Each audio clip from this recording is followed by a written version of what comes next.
ಎಲ್ರಿಗೂ ಮತ್ತೊಮ್ಮೆ ನೈಸರ್ಗಿಕ ಕೃಷಿಗೆ ಸ್ವಾಗತ. ಈ ವಿಡಿಯೋ ಮಾಡ್ತಿರೋ ಉದ್ದೇಶ ಏನಂದರೆ, ನನ್ನ ಹಳೆಯ ವಿಡಿಯೋಗಳಲ್ಲಿ ನಮ್ಮ ತೋಟನ ಯಾವ ರೀತಿ ಫೈಲಿಯರ್ ಮಾಡಲಲ್ಲಿ ಅಂದರೆ ಸುಭಾಷ್ ಪಾಳೇಕರ್ ಅವರ ಪದ್ಧತಿಯಲ್ಲಿ ಯಾವ ರೀತಿ ತೋಟನ ಸಂಯೋಜನೆ ಮಾಡಿದೀವಿ ಅಂತಬಿಟ್ಟು ಒಂದಿಷ್ಟು ವಿಡಿಯೋನ ಶೇರ್ ಮಾಡಿದ್ದೆ. ಬಟ್ ಯಾವಾಗ ನೀವು ವಿಡಿಯೋ ನೋಡ್ತಿರೋ ಅದರಲ್ಲಿ ಸ್ಪಷ್ಟವಾಗಿ ಗೊತ್ತಾಗಲ್ಲ, ಒಂದಿಷ್ಟು ಗೊಂದಲಗಳು ಮೂಡುತ್ತೆ. ಯಾವ ಗಿಡದ ಪಕ್ಕಕ್ಕೆ ಯಾವ ಗಿಡನ ಹಾಕಬೇಕು, ಯಾವ ರೀತಿ ಸಂಯೋಜನೆ ಮಾಡಬೇಕಂತಬಿಟ್ಟು ಒಂದಿಷ್ಟು ಮಾಹಿತಿ ಇಲ್ಲ. ಹಾಗಾಗ್ಬಿಟ್ಟು ನಾನು ಒಂದು ಬುಕ್ ಇದೆ, ಅಂದರೆ ಸ್ವಾಮಿ ಆನಂದ್ ಅವರು ಬರೆದಿರ್ತಕ್ಕಂಥದ್ದು ಶೂನ್ಯ ಬಂಡವಾಳದ ನೈಸರ್ಗಿಕ ಕೃಷಿ ಅಂತಬಿಟ್ಟು ಒಂದು ಬುಕ್ ಇದೆ.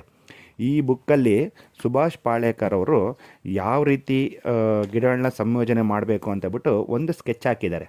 ಅಂದರೆ 36 ಅಡಿಯಿಂದ 36 ಅಡಿ ಒಂದು ಬಾಕ್ಸ್ ಒಳಗಡೆ ಯಾವ್ಯಾವ ಗಿಡಗಳನ್ನು ಯಾವ ರೀತಿ ಹಾಕಬೇಕು, ಯಾವ ಅಂತರದಲ್ಲಿ ಹಾಕಬೇಕು ಅಂತಬಿಟ್ಟು ಒಂದು ಸ್ಕೆಚ್ ಇದೆ.